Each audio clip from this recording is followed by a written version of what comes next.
welcome all my leaders to today's Inside Out Leadership. So under Inside Out Leadership, I'm going to tell you an interesting story. The story was very interesting for me. Hope it is also interesting for you, but it is a transformational story. So what is transformation? When you listen to something and your life changes because of it, because of the impact of it, it is called transformational. What is informational? When you just get information, nothing of your behavior changes. It is called informational. So it is one of the transformational stories that I have ever listened in my life. There was a remarkable man, okay, a great motivator, a great businessman in Japan, okay, in one of the countries, okay. So this particular man was very successful as a motivational speaker. Even in Tamil Nadu, you have a lot of motivational speakers. You can just listen to their speeches and you can get transformed. Once again I repeat, transformation is your behavior should change after you listen to something, after you watch something, okay. Very informative means you listen and you say it's good, but nothing in your life changes, okay. So this particular protagonist or the hero of our story was a great motivational speaker. He was also a great businessman, okay, and he had this habit. You would have heard of people, this term called philanthropist. Philanthropists are people who do small acts of kindness, okay. We also have read about Bill Gates. He's very good in charity and all that, and lot of great people.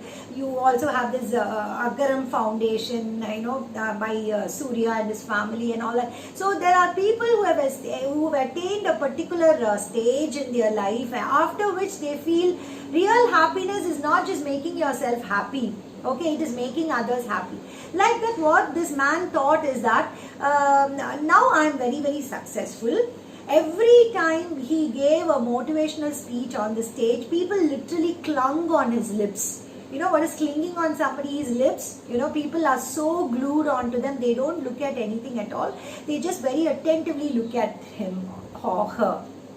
So this person was it was a great motivational speaker, and people were so excited and transformed listening to his motivational speeches. So what he decided is, he decided to offer a free life skill training program, which was like billions of worth, free to few worthy people every year.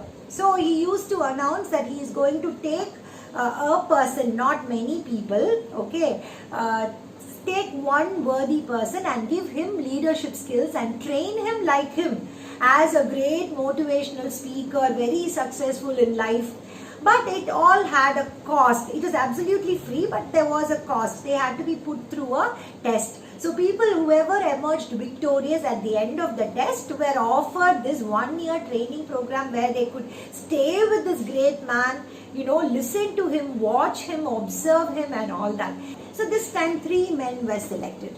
Okay, these 3 men were selected to be trained by him, but only one person he is going to train. So what these people were done, what was done to these people is that they were given a room accommodation. They were given a hotel room accommodation. It was a beautiful place, where these 3 people were made to stay. Okay, and the original plan was the next day, he would come and meet them personally, and he would declare who is the winner. And generally, before you declare who is a winner, you have a one-on-one or chat and things like that. He announced the winner, let us say A, B, C, okay, were the 3 participants.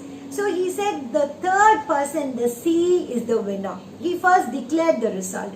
And now A and B were so pissed off, they were so annoyed. And they said, all of us stayed in the same room.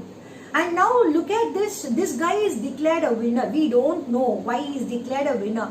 This great person didn't even interact with us to find out why the C should be selected. We don't know the reason why C should be selected, but C is selected. It's not fair. They started grumbling, complaining about it. So that's when he started. He said, come, let us visit your rooms. Okay, he started visiting their rooms. So when he went to A's room, this was the condition of A's room. He said, people, when the room was given to you, it was like this spick and span.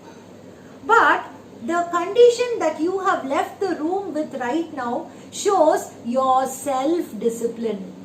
So people, a very important point that we have to learn here is how you keep your personal things, your bookshelf, your clothes shelf. Suppose I pay a visit to your houses, how you keep your individual houses, all talks about your self-discipline, which is a very, very important aspect for a leader.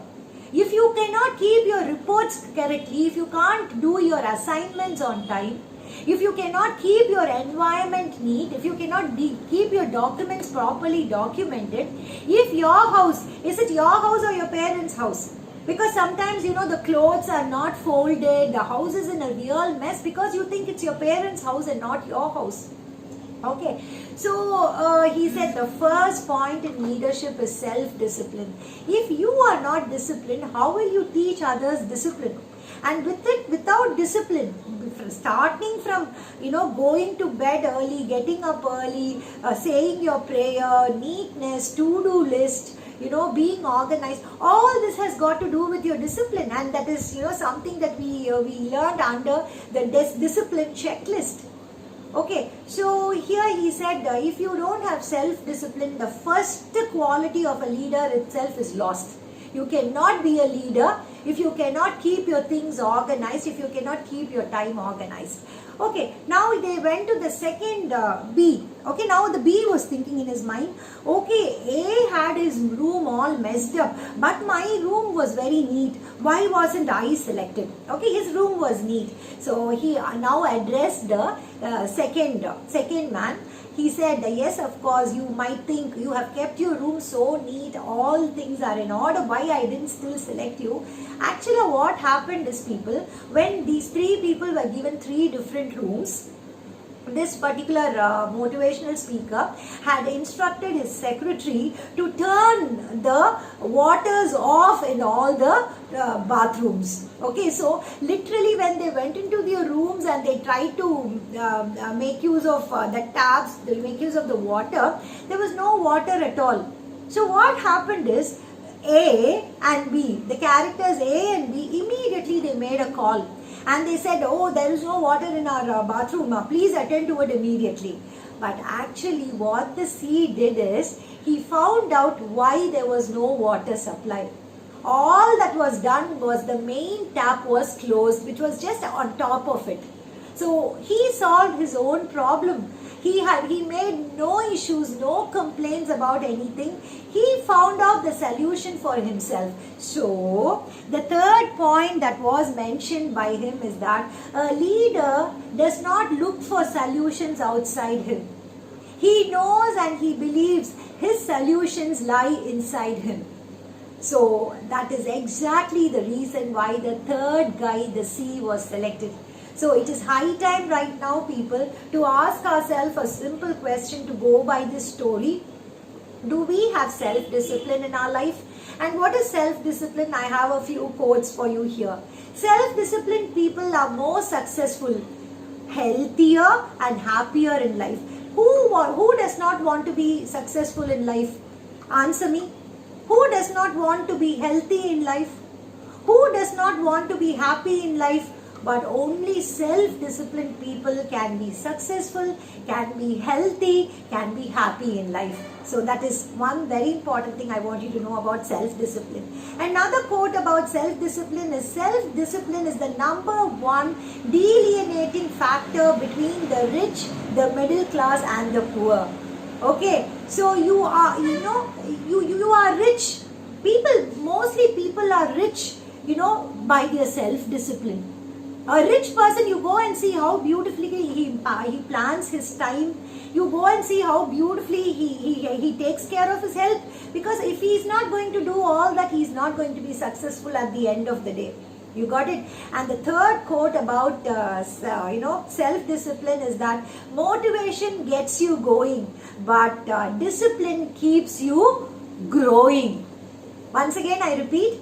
Motivation gets you going. What am I doing right now? I'm motivating you. Okay, maybe you can get motivated a few minutes later, or few minutes a few days in your life. But it is only disciplined people. After listening to all this session, if you decide to get yourself disciplined, that is what will help you growing. Okay, so that is the very first lesson that I would like to tell you under inside out leadership. So leadership is not something that is that goes from outside to inside. Your leadership is inside you, because your self-discipline is inside you. Your self-discipline is in the form of what? First is in the form of your thoughts. Okay, thoughts become words, words become action, action becomes habit, habit becomes character, and character becomes destiny, and that is what decides your success. So I think I've given you the first part of leadership, inside out, telling you very clearly about the importance of self-discipline.